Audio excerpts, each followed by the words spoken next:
Look at Joshua chapter 1, verses 1. After the death of Moses, the servant of God, God spoke to Joshua, Moses' assistant. What did he say, Pastor Mike? Moses, my servant, is dead. That's the whole scripture I need today. Look at somebody close to you and say, do me a favor. Don't bring nothing into this year that God didn't ordain. If it's not God, it's over. It's over. I want you to take really, really good notes, okay? Take really, really good notes. Take pictures of the screens. I'm loving how you guys are taking notes. Our word for this year is what? Come on, say it like you mean it. Become, by definition, here it is the intentional evolution of spirit, character, and calling. Pastor Mike Jr.'s definition of become for our church is the intentional evolution of spirit, character, and calling. Now, what's one of the most beautiful words in that whole sentence? Intentional. It is intentional. I pray 3 of you can receive this. This is not a season of randomness. This is not the season to be random and think you're going to bump into a blessing. That you're going to learn through osmosis. That you're going to get better because you got older. The devil is a liar. This will be the year of my life where I am intentional. I am intentional about how I read the word, intentional about what I feed my spirit. Can't look at everything, can't listen to everything. I am intentional about, another beautiful word, the evolution of my spirit, character, calling. Throughout the years and throughout science, we see evolution. You see this transformation of a caterpillar that becomes a what? Butterfly. I'll never forget in the first grade, Miss McGrew's class at Central Park Elementary. Miss McGrew was teaching us about giraffes, and it's just, to this day, it's still the most vivid memory I've ever had. She said, Michael, what were giraffes? And I was like, they got long necks. And she was like, how did they get long necks, Michael? I said, they was born that way. And everybody bust out laughing. I was the class clown. And I never forget, she looked at me and said, did you know that giraffes had short necks like horses, but they ran out of food and had to evolve? I want to ask you a question. Are you going to starve or evolve?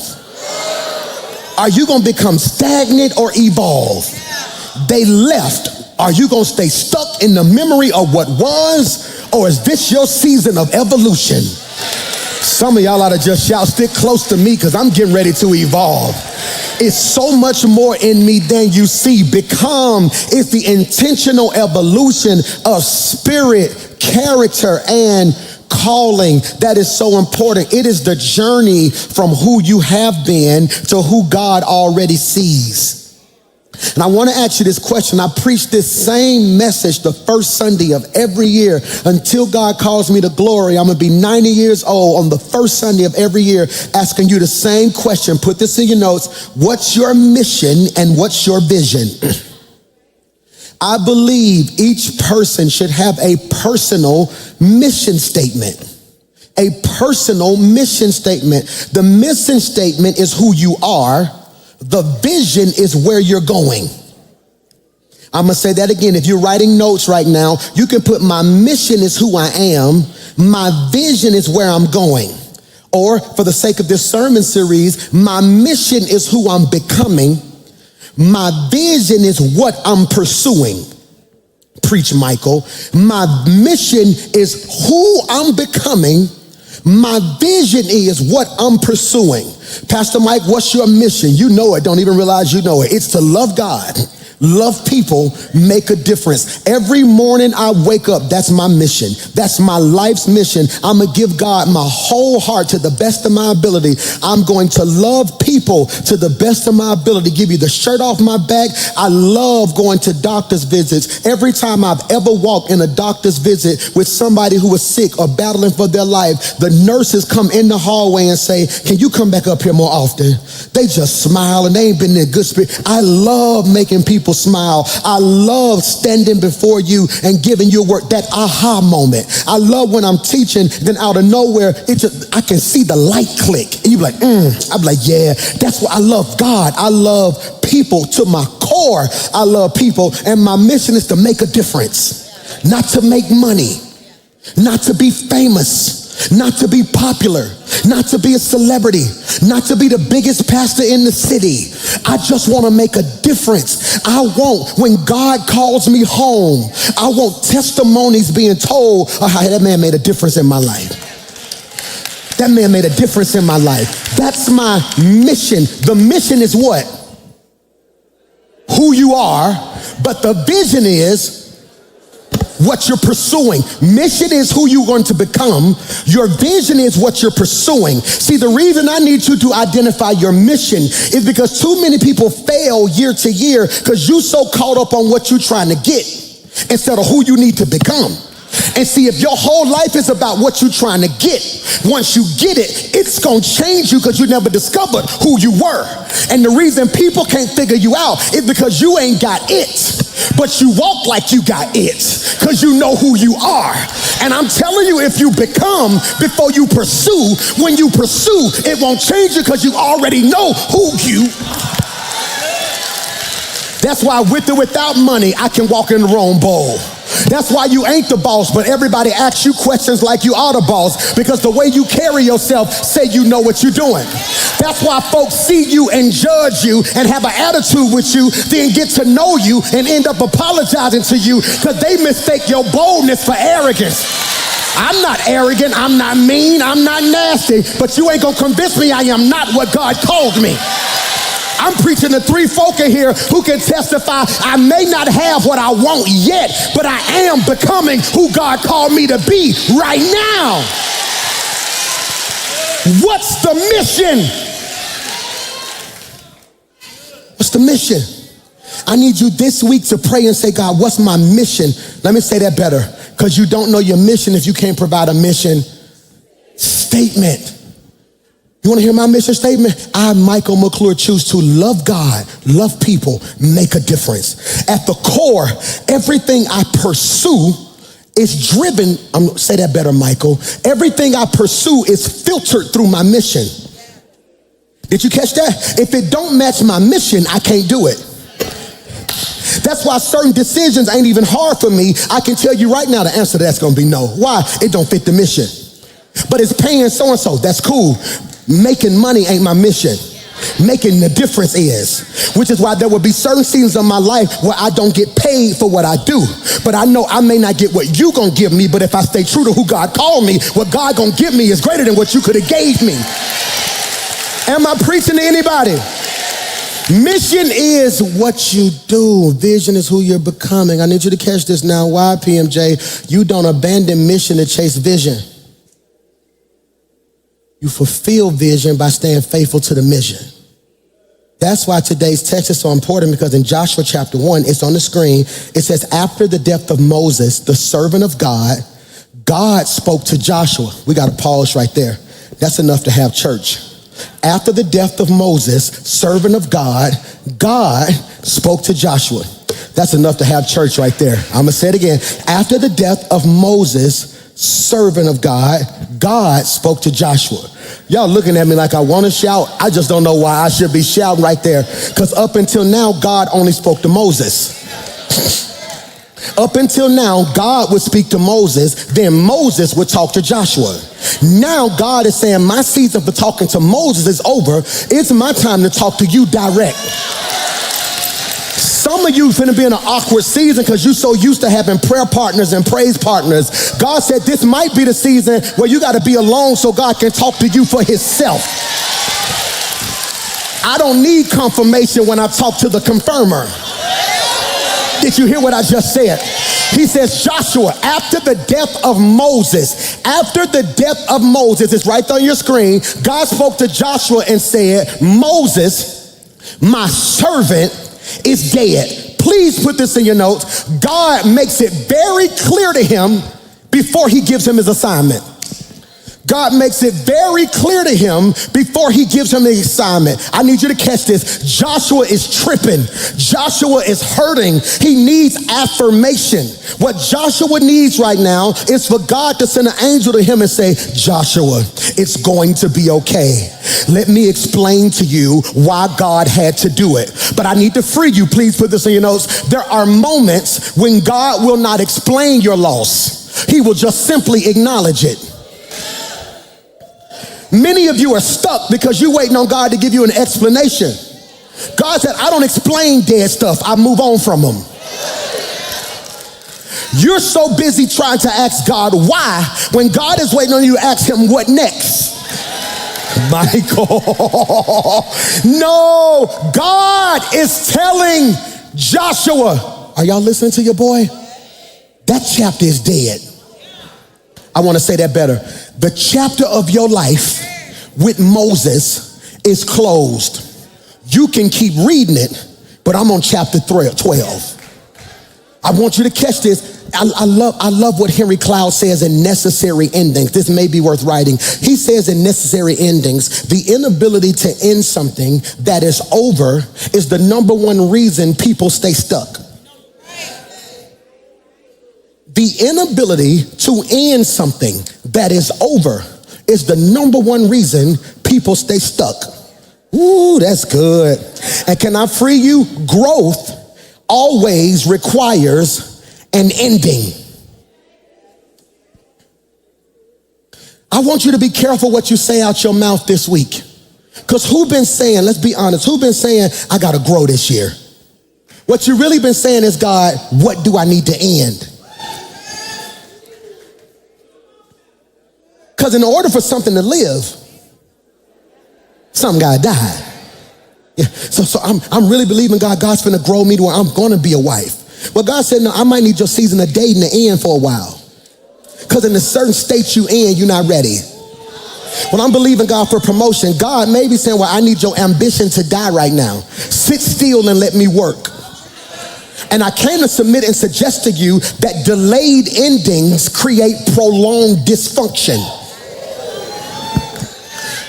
Delayed endings create prolonged dysfunction. I'm gonna say this, and I know everybody's gonna say, man, I just put my own business out there. The places of my life that are dysfunctional is because I wasn't quite ready to close certain doors yet. And many of us don't want to end stuff because we think as we end it, we're taking a loss. Michael.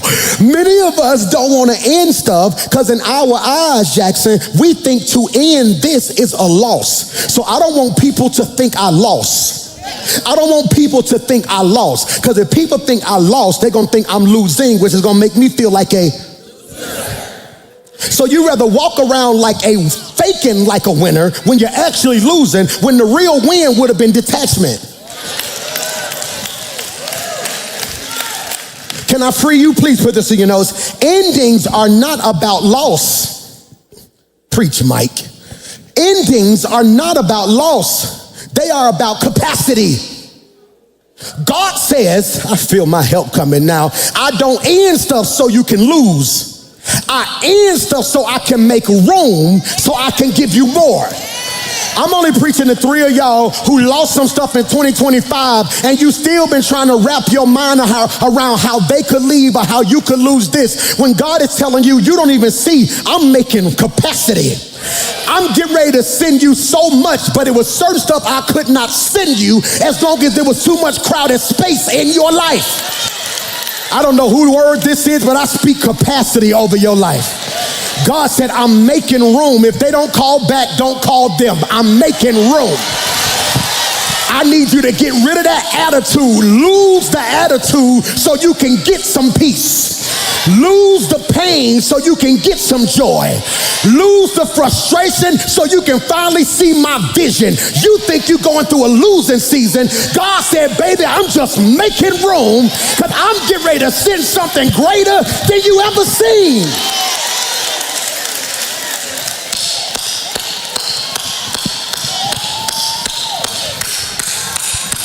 It's called capacity. It's called capacity. You over here crying about who left. You're going to stop in a minute and realize you got more money now. Because you was paying for them and you. Can I get a what? Over here talking about I can't believe they fired me. You didn't like the job in the first place. God knew you would never quit. So God is like, I'm going to make them leave you so you can finally see I'm up to something in your life. I wish I had 1,000 folk who would jump up, sit down, and shout, make room. Look at this. Why, PMJ? Put this in your notes. Endings are not about loss. I'm going quickly. They are about capacity. Can you put this on the screen? There it is. Ending the wrong thing creates room for the right thing. Woo, that boy preaching today. Ending the wrong thing creates room for the right thing. This is critical. Joshua could never become Joshua while trying to be a continuation of Moses.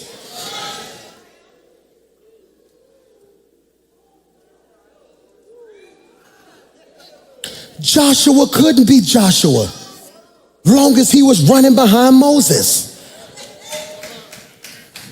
So I never forget, I was so happy being my daddy praise and worship leader. I did praise and worship, then they messed around and gave me a youth ministry. I want to be very clear. If you think The Rock is dope, my youth ministry was off the chains. I'm talking about, I walked in the daddy office. I said, Dad, can I get one row for all the young people in our church? He was like, cool. My dad's church is a right pew and a left pew. Then it's a big center aisle. So I started out with just one row of kids. All right, boom. It was me and probably like 9 teenagers and probably 3 people in their 20s. All right, 3 months later, I got the whole left side of the church.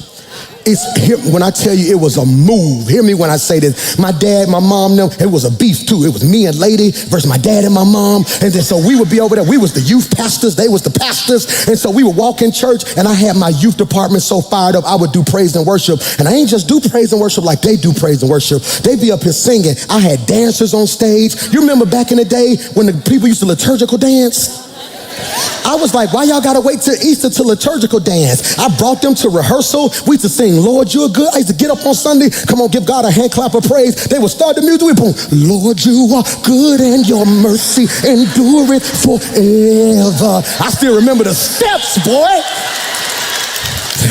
People from every, you was one of the dancers. People from every nation and tongue, boom, from generation to generation, we.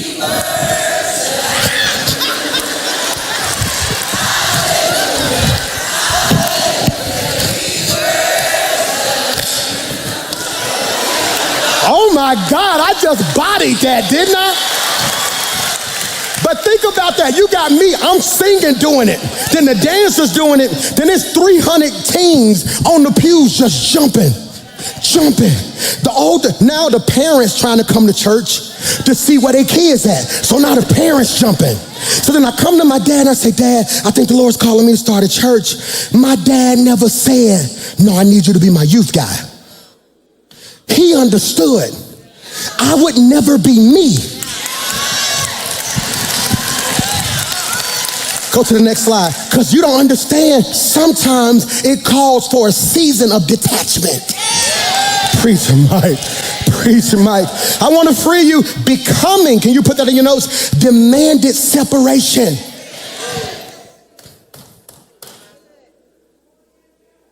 That's heavy. And many of you are so clingy, you can't become. Who wants your child to become smarter? Yet you detach and send them to school. Who wanted your child to cheer or play sports? You detach and let somebody coach them. But in your personal life, you try to be everything to a person.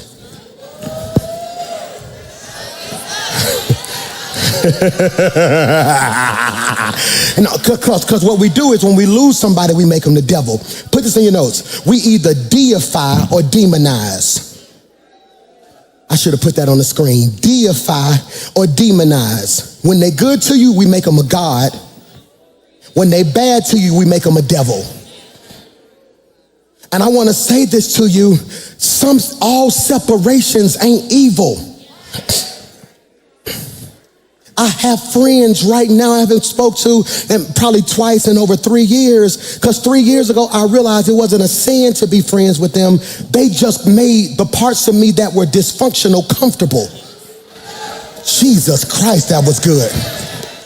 There are certain friends in my life I had to detach from because they made the parts of me that were dysfunctional comfortable. It ain't a sin to be with them. We didn't do nothing sinful. They just made it comfortable for me to complain. They made it comfortable for me to never deal with my weight. They made it comfortable for me to be the version of me that I didn't need to be.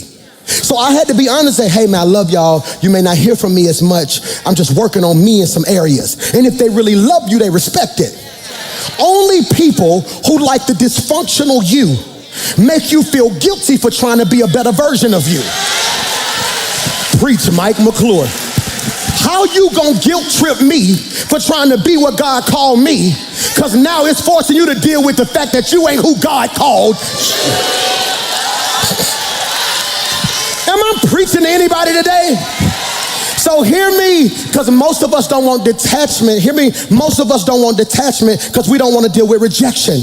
This is critical, and I came to speak over your life. I'm finna run right here. What you think is rejection is really projection. Michael, what you think is rejection is really projection, okay? You don't like this when I say this, okay? All right, who likes rejection? Okay, I ain't think so, okay? Every mama who done had a baby, give me a what? Every mama who done had to give birth to your baby, give me a what? Every mama who gave birth to your baby and rejected the baby, give me a what? No, every mother in here rejected your child. If you look at science, your baby didn't want to come out. Your baby was floating in water, having all their food brought to them, comfortable. Couldn't nobody get to them, couldn't nobody hurt them. Your baby didn't say, I'm ready. Your body did. The only reason your baby here is because your body rejected your baby.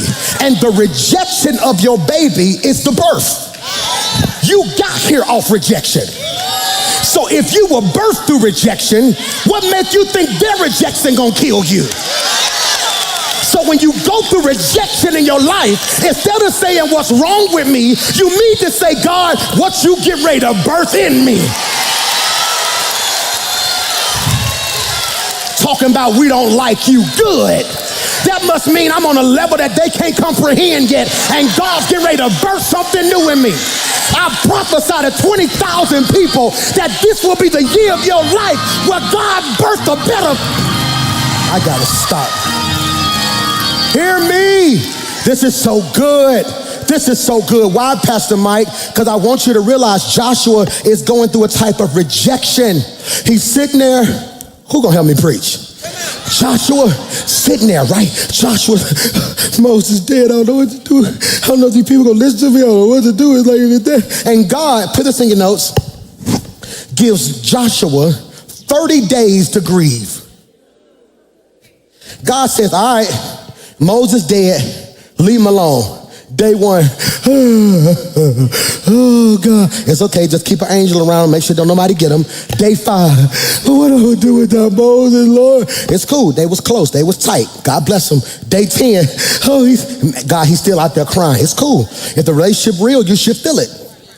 Day 20, is he making any progress? He's still in the same spot. It's all right, give him a second. Day 25, he's still up under that tree crying, God, we got to figure out what we're going to do. The children of Israel, they need a leader. Somebody got to get up. I saw a boy in the back. No, we ain't going to get the boy in the back. We're going to give him enough time to grieve.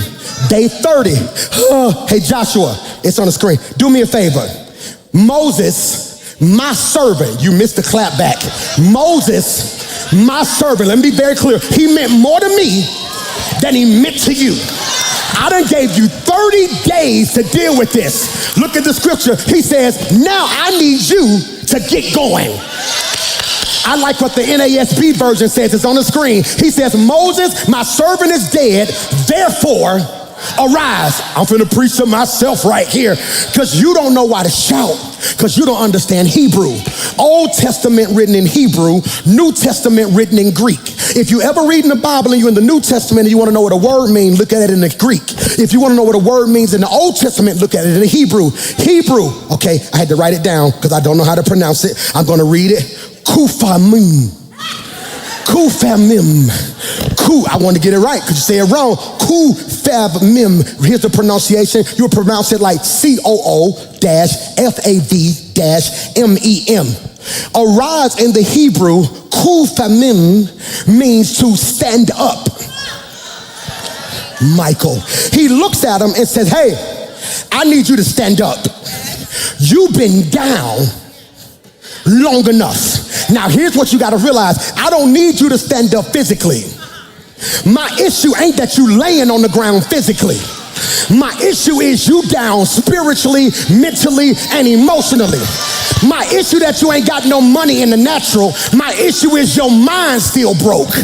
My issue is your spiritual resistance to pressure has not evolved, because arise implies, Michael, that something shifted internally before it ever showed up externally. You do not arise because conditions change. You arise because your calling has been activated. Okay, I want to say this. You should have never logged on today. You should have never came to church today. You should have missed this Sunday, because not being activated will never be your excuse again. I speak by faith that I activate every gift in this room. I activate every gift watching me right now. Let everything God put in you rise right now. I plead the blood of Jesus over your mind, your spirit, and your heart. Consider yourself. Paul said it like this: stir up the... It is activation. Why is activation? Okay, have you ever got a new debit card and you went to go use that debit card and it wouldn't work? Why wouldn't the debit card work? You never stopped to activate it. Some of the problems in your personal life is you're trying to draw from people who haven't been activated. Some of the losses you took in the past was because you was doing stuff God didn't activate you for. Preach Mike McClure. And I came to submit and suggest to you, devil, you should have killed me when you had the chance. Because 2026, I am activated. I just need you to touch somebody around you and tell them, I'm just practicing to see if my anointing works. Because I speak by faith this year, when I lay hands on stuff, it's going to get healed. When I pray, things are going to shift. When I speak those things that are not, they will be so. I just wish I had 1,000 folk in the room and in the chat who can just shout, I am activated. I feel that. Yeah, activated, activated. Somebody shout, arise. I got 7 minutes. Put this in your notes. Arise. Arise. Say it like you mean it. Arise. Put the next slide on the screen. Arise is the hinge between the promise. Say that better. Arise is the hinge between the promise and possession. Please put that in your notes. It is the space between the promise, Michael, and possession. For all my note takers, under promise, I want you to put what he said, and under possession, what he gave.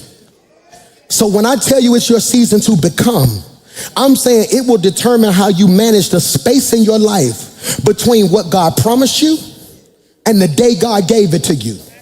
Most people settle because they don't know how to deal with the space in the middle. The space between, come here, David, God telling you in your daddy backyard, you are the next king. But then he leaves you in the backyard, don't give you a crown, no security, and you still ain't nothing to your family, because it's a space between him prophesying it and it manifesting. And some of y'all got to be careful, because there are people who will love you when it's prophesied, then kill you when it manifests. Folk don't mind being your friend when we all shouting about what we gon' get. It's hard to be your friend when you get it before me. Michael, hear me when I say this, and I'm telling you, this is your season to assume responsibility. Assume responsibility. Assume responsibility. I'm 41, that means my parents in their 60s, yada, yada, yada. So this whole year of my life is assuming responsibility. Where you want to be at in 3 years, mama? Where you want to be at in 3 years, daddy? What you looking for?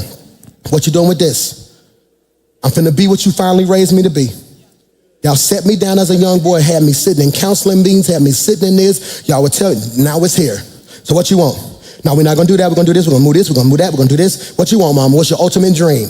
How do we get there? Let's go ahead and put this up right so. Baby brother, what you want to do? What's in your heart? Okay, boom, boom, boom. I believe in my soul, my brother, author. When he preached, you can hear books, can't you? You can hear it. So no, this year we setting that up. Let's do so-and-so, so-and-so, so-and-so, so-and-so, so-and-so, so-and-so. I'm in book deals right now that they don't even know, and they already know part of the prerequisite for my book deal. They don't agree. I got 4 of the major top book publishers in the world fighting over my book. We finally came down to the top 1, and so-and-so, so-and-so, they super excited. They have no clue before I sign that paper. Yeah, that's cool. Yeah, but what about him? I tell you what, take some of what you're gonna give me and apply it to him. No him, no me. I'm taking responsibility. My sister's not married yet, so I'm her husband now. So what we doing, Leek? How we doing so-and-so? I want my sister so-and-so. No man gonna be able to so-and-so, so-and-so. You know who your brother is, right? So we're gonna do X, Y, Z. We moving so-and-so over here, so-and-so, so-and-so. I'm planning the next 21 days a family meeting to figure out what we're gonna do, so-and-so, so-and-so. Here's what I need from y'all. Y'all know I'm insecure. Y'all know I got anxiety. So when this happens, if y'all don't mind, just reach out and tell me so-and-so, so-and-so. Come sit over here and just look at me certain days so I can feel better about so-and-so, so-and-so. All right, y'all ready? Put your hands in. And that's what it's gonna take. My mama got an attitude with me yesterday. I sent a little voice message, mama, you gonna do so-and-so, so-and-so. She gonna lead a family group text. Guess what D did? Put her butt right back in the good. Because I'm taking responsibility. You done gave everybody in your circle 6 years to be what they said they was gonna be. Then now you gotta wake up and say, hey y'all, I love y'all. If we're gonna be friends in 2026, here go the plan. We ain't doing so-and-so, we ain't doing so-and-so, we ain't doing X, Y, Z. If we gonna do something, we gonna do it. And let me be clear, if y'all ain't serious, here's where I'm gonna remove myself. Because I refuse to be where I am this year, next year. I assume responsibility. God tells Joshua, I got 3 minutes. God tells Joshua, get up. You can't afford to be down. Too many people depending on you. You don't think I have bad days? Baby girl, you don't think I had days when depression hit me? I done caught more hell in the last 20 days than I done caught all year. Every time I turn around, it's something about me. Did you hear this? Boom, boom. I can't believe he said this. Boom. Do you see this? Boom. Stuff being screenshotted, and every now and then, even when people mean well, when they say they love me, they making me aware of stuff I didn't even know about. So now I've been just sitting there, and the old me would have sunk. The old me, my mama would have had to come sit on the couch. The old me, the whole staff, they don't think I used to know this. They knew me so well. They would just take me out to eat, and they would be around me so much so I would never think, because I'm anointed, but I'm also human. Stuff hurts your feelings. Stuff will have you questioning your identity. It don't know more though. See, because now I know who I am before I do. I am not a human doing, I am a human being. And so now I'm trying to get you to realize this in your life. It's time for you to arise. And the first thing Moses represents, 3 minutes, okay? 3 minutes. The first thing Moses represents is dead strategies. This is my first of the year sermon every year. Dead strategies. Dead strategies. Why is that important, PMJ? Moses represents an expired strategy. Watch this. What Moses did helped get the people out of Egypt, but it wouldn't get the Egypt out of people. Can I make it hood? You can take a person, but you can't take the...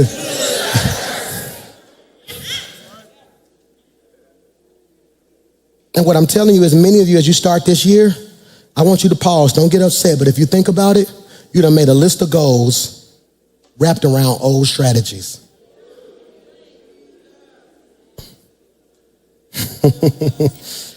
Now keep in mind I said he represents dead strategies, not failed strategies. I want to be very clear. Moses, what he did worked.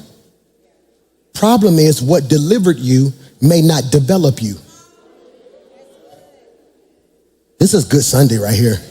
What delivered you may not develop you. Bro, you ever been swimming before? All right, you ever seen somebody drown before, almost drown? They had to throw that little circle thing, that little donut out there. What is that donut thing called? Like a lifesaver. Like the candy you eat, it looked like I'm a big bag, pray for me, I saw a candy. So you know that little lifesaver? Who's seen that little lifesaver? Somebody be in the water, he throw that thing out there, boom, and the person grab it, what they do to it? Pull them in. You ever seen somebody go get swimming lessons? They don't use that lifesaver. They almost let you almost drown. They said, we're gonna teach you how to float, you ready? Oh, it's okay, I got you. No, it's okay, I got you. Because the instrument they use to deliver somebody is not the instrument they use to develop somebody. The strategy is different. When Xander was 10 and 12, stop! Hey, stop doing something. Don't make me tell you again. No, you can't go over your cousin's house. He turned 19 next week. My strategy's changing. Now when he texts me, Dad, can I go chill with my girl? Absolutely, man, just hit me when you get there. Right now, he don't know this, but every answer is yes. Dad, me and my girlfriend go get some meat. Man, cool, do your thing, let me know. You got money? Hey, don't let her pay, do so-and-so, so-and-so. Okay, boom. Dad, I'm thinking about going, hey man, do your thing, baby. You wanna know why? In 90 days, 120 days, 180 days, he gonna be on his own. If my strategy don't change, he gonna leave and say, I can't wait to get out this house. I need him to be in the world, but wanna talk to me. You got me? Mike gonna be 18 in February. So it's different now. He telling me stuff. I'm like, okay, I love you, baby. No, we're cool. Dad, I don't like so-and-so. Cool. Dad, when you do something, hey, man, do your thing, baby. I love you. Hey, what you need? I don't know about that, Mike. If I was you, I would do so-and-so, so-and-so. Okay, cool. All right, God bless you. May 16. No, because I said so. The strategy for him ain't shifted yet. It ain't shifted yet. Because I can't apply what works for him to them. Well, they close in age. No, he's not going to grow up fast. I can give immaturity mature access. Can't do that. See, the strategy God used for Moses was perfect for deliverance.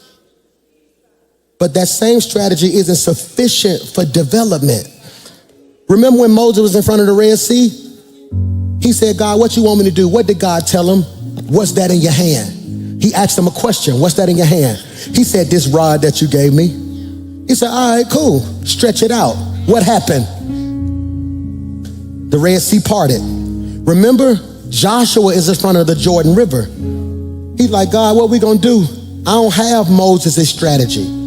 God says, but you got the Ark of the Covenant. So he had his leaders grab the Ark of the Covenant and step in the water. And what happened? Same result, different.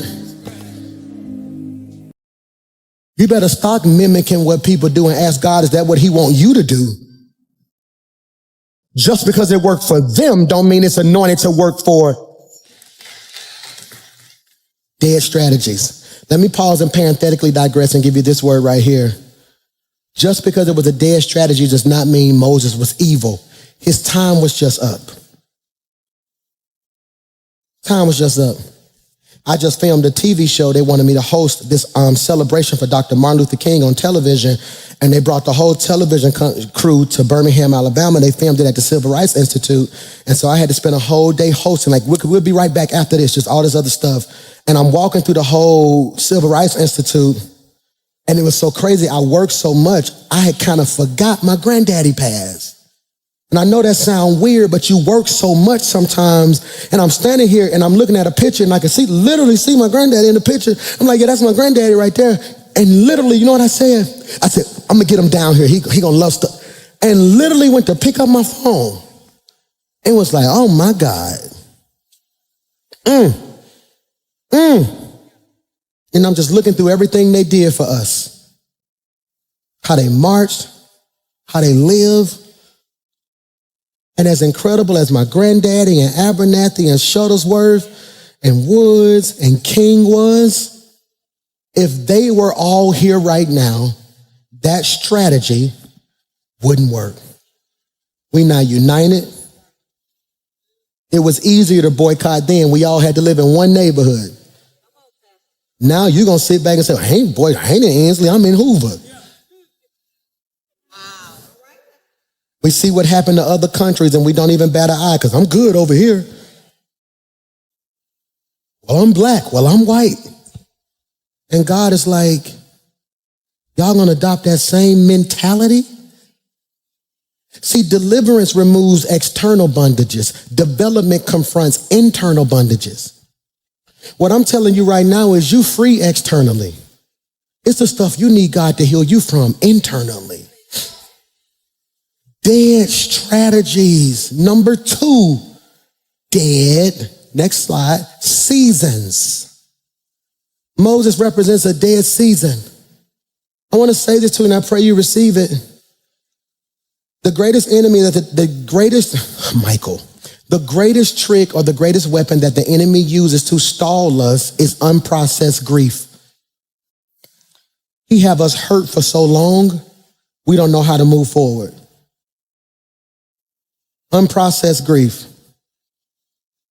Bro, can I tell you something the Lord had me do in 2025? Feel it. I ain't even try to fake it. Let me free you. There are some things in your life you're going to have to feel.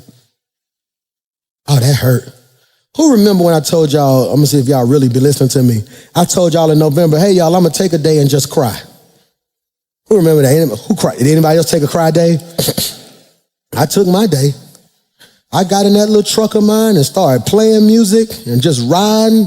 Went through Central Park, sat in that parking lot for a minute, rolled by 15, boom, flew here. And before I know, I was just crying. I done been through so much. And I have to be strong. I feel like I have to always perform. Hey, how you doing, man? I'm good, boy. How you, man? What's up, boy? Pastor Mike, what up, boy? But in my heart, I just be like, somebody give me a hug. Please. And I sat in that car and I started processing. I got a note in my phone. You might want to adopt this. When stuff happened to me during the year, I got this one note. I call it the pain list. But technically, if you look at my phone, it's called the grocery list. But that's what I call the grocery list. So boom. And I put in that joint and I just went down the line. 1, boom. So-and-so left.